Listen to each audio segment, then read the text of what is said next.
Hello everyone, hope you're doing well. Today we are back in War Thunder having a look at the suggestions past developers for July of 2021. The main thing we're having a look at today is ground forces, and since there's no helicopter portion, I think we'll just split them into their single areas. So we'll do a ground forces one, then we'll do a naval one. So let's get into it. There's a lot of stuff for a lot of nations here, and a lot of it does look very nice. The first one is from Mighty Tony Stark, and it's talking about the Schützenpanzer Lang LGS M40A1. This is a German machine, which is at least a very interesting one. So basically, the Schützenpanzer Lang HS-30 was a West German infantry fighting vehicle developed from 1956 to 1958. It was one of those which was actually seen as one of the earliest IFVs that actually existed in the role. It had access to a Rolls-Royce engine, and after some early mechanical problems, only around about 2,176 of them were built, even though over 10,000 of them were planned.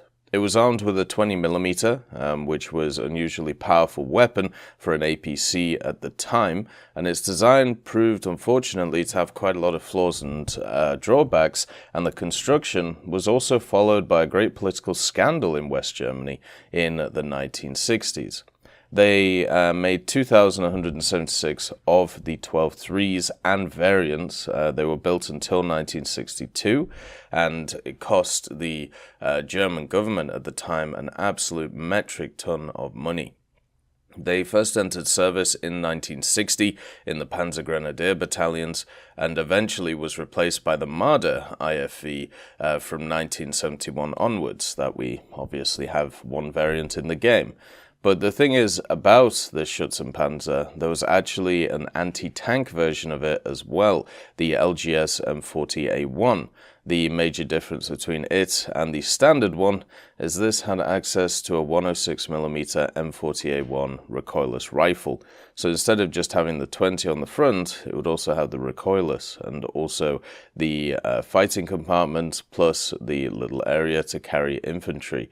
It could carry 5 passengers alongside the 3 crew members who had access to this thing. The armor was around about 30mm at 45 degrees, and also at the same time it did have a 7.62mm machine gun on top of the other armaments as well.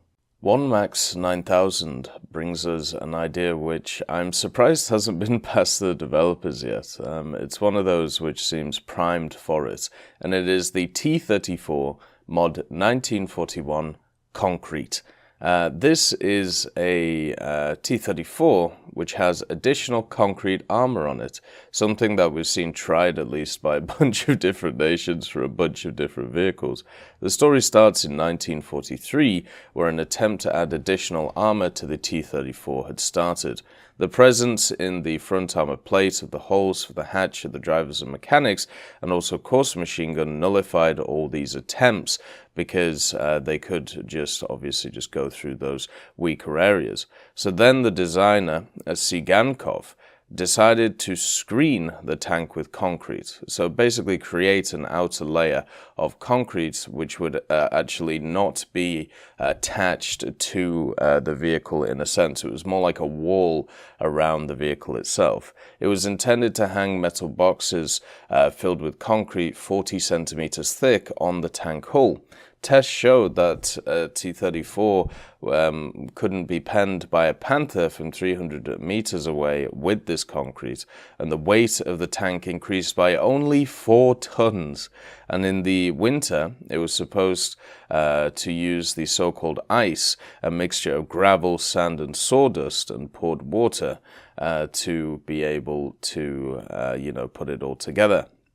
Even before the war, realizing that armored steel would be in great shortage, it was supposed to make T-34 wartime versions from concrete. Nevertheless, the question of increasing the thickness of the armor on the T-34's tanks was first raised before the outbreak of the war, and even stuff such as the Central Committee looked into doing stuff like this. Even on the production of T-34 tanks in 1941, it was put forward the requirement to increase the thickness of the armor of the tower and also the front hull plate to 60 millimeters. So there were two prototypes which were built with this concrete design. They're slightly different from each other, but still with the same ideas. Kind of having a spaced armor concrete is probably the best way that I can put it. And the essence of the idea was to defend it against, the essence of the idea was for the tank to be defended by some kind of substance which the projectile would have to push apart like a liquid to be able to get to the inner part of it, therefore taking away a lot of its energy. So very similar to, once again, the spaced armor idea, which we see later on. There was even thoughts about filling parts of this with liquid, such as water, so therefore it would actually get stuck in water. But obviously creating a wall of water and with a mixture of sand and everything like that would be a little bit of a pain. But they did at least try it with two prototypes, and you can see them right here. Only increasing the weight by 4 tons. Keeping the same crew, obviously, increasing the armor. It would be a hilarious event vehicle, I suppose, would be the best way to put it, but it is just a T-34 with concrete spaced armor. That is the best way that I can describe this thing. Cade has a Japanese wonder weapon, the Type 5 Kato, which was a Japanese experimental SPG, which was unfortunately never finished. They supposedly got it they got the hull supposedly 50% completed, but that's about it. The Type 5 Kato, it was an experimental tank that was built for one single purpose, which was to destroy American tanks in an ultimate battle when the Americans invaded the Japanese homeland. The Kato was designed in June of 1943, and it was meant to be an open-top 105mm gun carrier that could mix mobility and firepower that was lacking to fight the American army in World War II.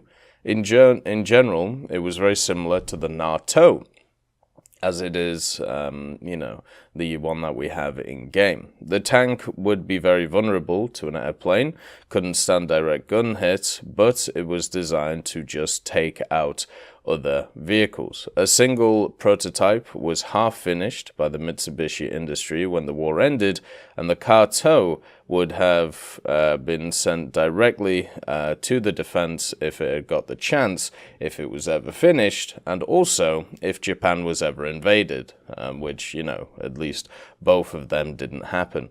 The Kato was, as we said, similar to the NATO in many parts of its design. It had a 400 horsepower engine in the front, the driver was to the right side of the tank, and the gun would have been in the middle.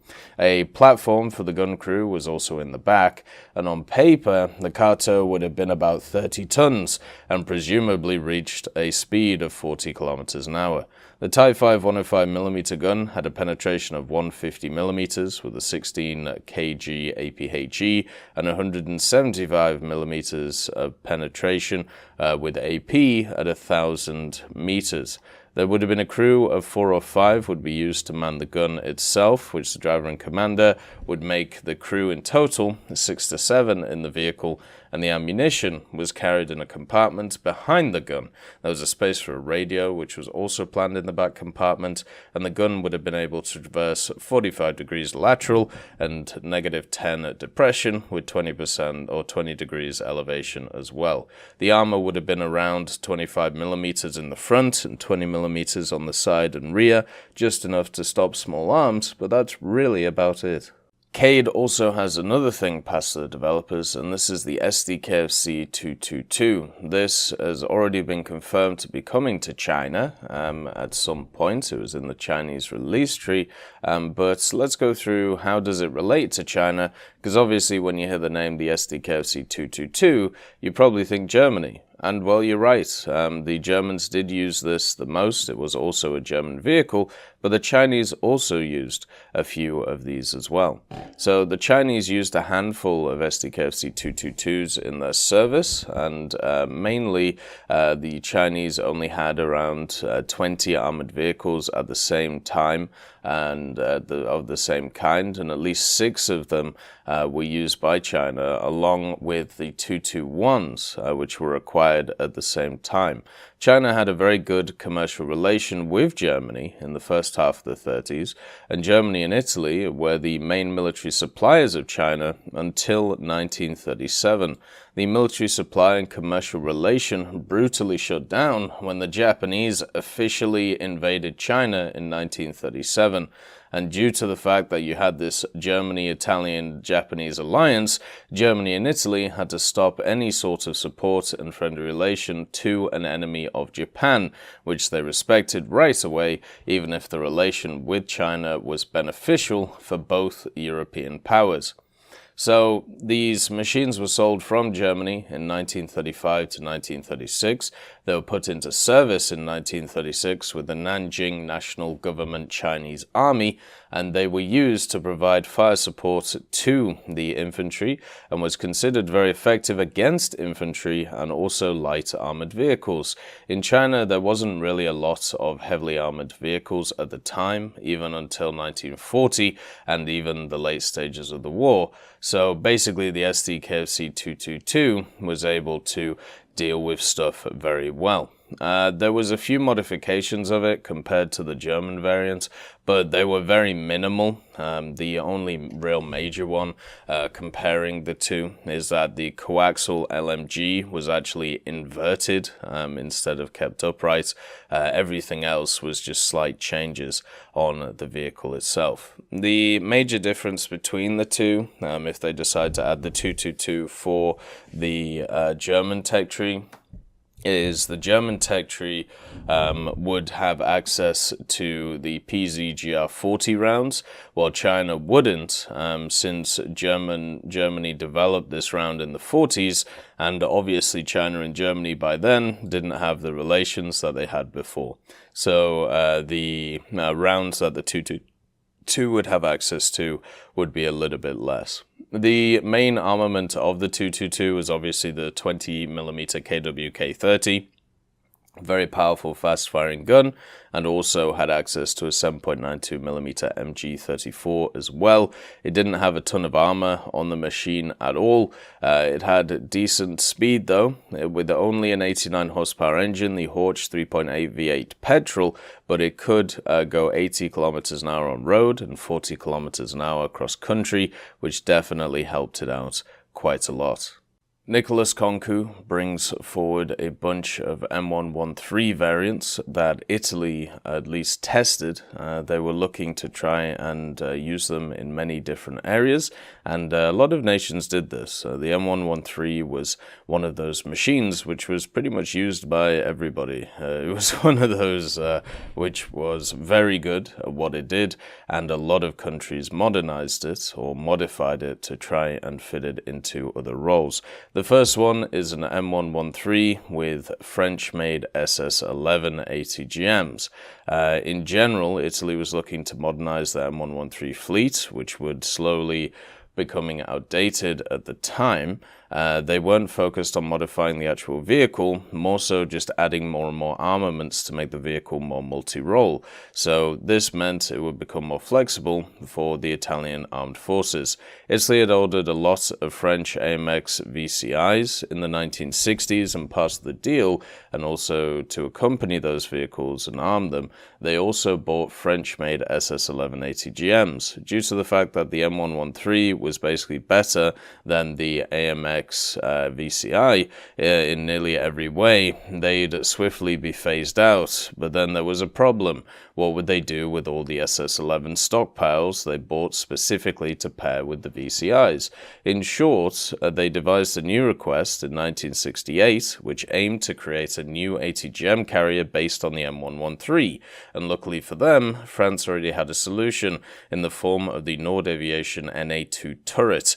Italy would get their hands on the specific ATGM launcher for the SS-11 and install it on an M113, which gave you the M113 SS-11.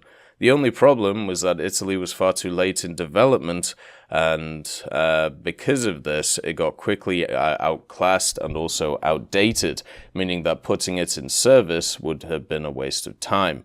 One of the main reasons it was not put into service was due to the major second-generation ATGMs becoming more prominent, which meant the SS-11 would no longer be considered up to standard.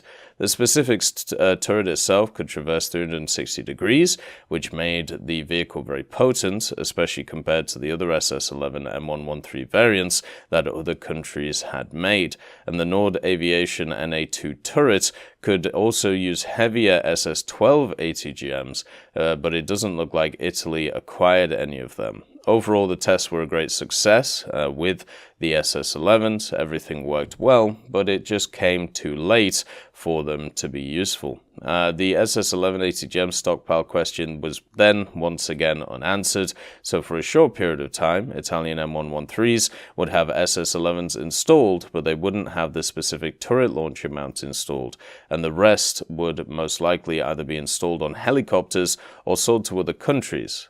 Later on, in the Italian M113A1s, they used the TOW ATGM system, which you can see in game.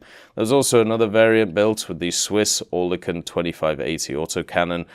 In 1996, it was tested inside the Nettuno grounds in Italy. This was done with the Italian side of the Oerlikon, who were based inside Italy at the time. The M113 would have an Oerlikon Burl GDB-B20 turret, which had an Oerlikon KBA 25mm autocannon on it. This turret was the same one used later on the MOWAG Tornado. It had a total of 200 rounds and was able to use up 120 MEI and 90 APDS. It was also able to be equipped with an IR aiming system. It could depress its gun to -5 degrees and go up to +55 degrees of elevation. And this upgrade was mainly done to see how the M113 would deal with the job of an IFV and also at times a tank killer if given the right rounds. Then there was the M113 with a Swiss HS-820 20mm anti-air cannon. This was tested once again at the Nettuno grounds in Italy in 1968. This variant of the M113 had a Hispano-Suiza HS-820 20mm anti-air cannon on it. Not much is known about this, either as to why it was not picked up, but it's likely due to the other plans for a 25mm version based on the M113 chassis, which was already becoming the Saddam 25 at the time. This ammo for the 20mm would be the HE, APHE, and APHC. There was also an M113 with an Rheinmetall RH202 20mm anti-air cannon as well. This was presented at the Fabbrica d'Armi dell'Esercito di Treni. This M113 would be tested with an American-made Maxim mount after previous tests of the mounts with 12.7mm machine guns on the chassis didn't yield great results. Instead, they reused the mount and modified it to allow the installation of two 20mm Rheinmetall 20mm anti-air cannons. It was tested through 76 to 77. Not much is known as to why it wasn't picked up, but it's likely due to, once again, the 25mm version plans, such like the Saddam 25, just being better than it. Then there was the VCC-1 Camillino with the Rheinmetall 202 to 20mm autocannon as well. The Italian-made VCC-1 Camillino, which in itself is a highly modified M113 APC, would undergo many different changes in terms of armament during its development. Although it originally was an M113, Italy had improved the design, which in practice made it an entirely new vehicle. This is due to the Italians deeming that the standard M113 was getting outdated, so they wanted to increase its service life, and to do that, they decided to go towards Servizio Tecnico della Motorizzazione, and they were in charge of the development of it. They took inspiration from the American version of the M113 upgrade, known as the M113 Product Improved, or by its technical name, the XM765, and during the development, the VCC-1 will get an improved armor protection, allow infantry's ability to aim and fire their guns from inside the hull, and also improve seating arrangements. Another improvement would be the installation of the RH-202 autocannon. During tests, it passed all expectations and would actually be ordered in that configuration, but had to be cancelled due to budget cuts. Tests for the VCC-1 also included the installation of the HS-820 autocannon. Ultimately, they'd be armed with a 12.7mm machine gun, though. Final deliveries of the VCC-1 would be completed in 1982, and the rest of its variants did serve and also did get exported around the globe. Pakistan recently bought a few surplus vehicles, and Saudi Arabia would order one with an American-made tow-under armored turret. So those are all of the different M113s that Italy can get. You can see there's quite a lot of them, and some of them have some very interesting designs. Way of the Woke has an entry for France, and this is the M24 Revolarize, or Revolarise, depending on how you want to see it. This is an M24, which has been upgraded from the standard one, and Revolarise means revalue, so basically update or updated. Revolarise means revalued, so basically this is just an upgrade, is probably the best way of putting it. After the introduction of the AMX-30 in the late 1960s, the French General Staff ordered the development of a new domestic tank that can meet the demands of a reconnaissance infantry support vehicle. Foreign assistance was turned down due to the isolationist policy positions of the former de Gaulle government, meaning that all materials had to be produced from scratch. French construction firm Atelier de Construction de Bourges instead offered a modernization plan for France's fleet of rapidly aging M24 chassis as a stopgap solution for main battle tank development. And in 1972, a single M24 was modified with a low-velocity 90mm Cockerel gun based off the AML-90, which could fire heat, HE, and also smoke rounds. Its performance, however, was deemed substandard by Army requirements, and the project was scrapped. Ironically, the M24 Revolarise would be purchased by the Norwegian government, redesignated as the famous NM116, and these units would serve the Royal Norwegian Army until 1993. So basically, you take a Chaffee and you add a 90mm Cockerel on it. The 90mm Cockerel is actually on a bunch of machines in game already, so you can see its performance, and I feel like this would be quite a fun little machine. I feel like its balancing might be a bit all over the place, but we'll see how it goes.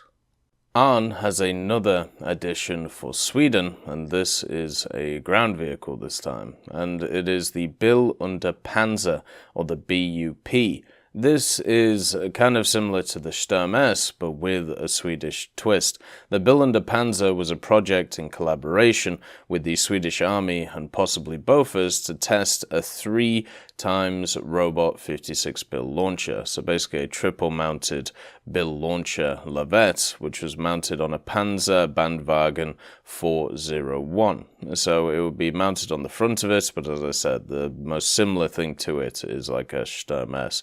Only one of them was constructed and tested. It was not adopted into service, and the missile system possibly was removed soon after, restoring the PBV 401 specimen back to normal.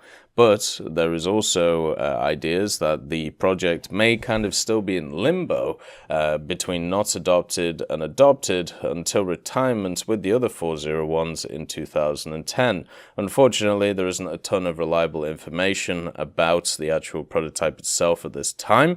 It's thought to have been tested in late 1990s and early 2000s, therefore making the BUP a interesting vehicle that could definitely be put in the game as a missile carrying system.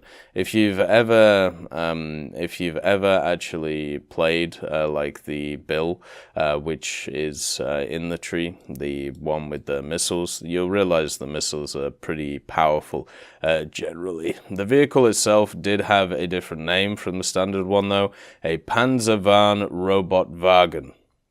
Or sorry, a Panzervan Robot Bandwagen 452, or the PVR BBV 452. But there is very little evidence behind this idea. Using Bill under Panzer is a more reliable choice just because it is more of the widely confirmed name. But an interesting one, to say the least. Definitely an interesting vehicle that did exist. Just a ton of the information is a little bit all over the place on it. Anyway, that is the stuff past the developers for July of 2021 in the ground section. I hope you all have a wonderful day, and I'll see you next time. I'd like to thank BRFC, Swollen Ostrich, Teddy, John Ryman, Universe A, Conte Baraka, Eugens Terry, Ambrosius McClellan, Daniel Stanton, Martinez, B. Young, Lafouche, Barine, and Samuel Schlick for supporting the channel.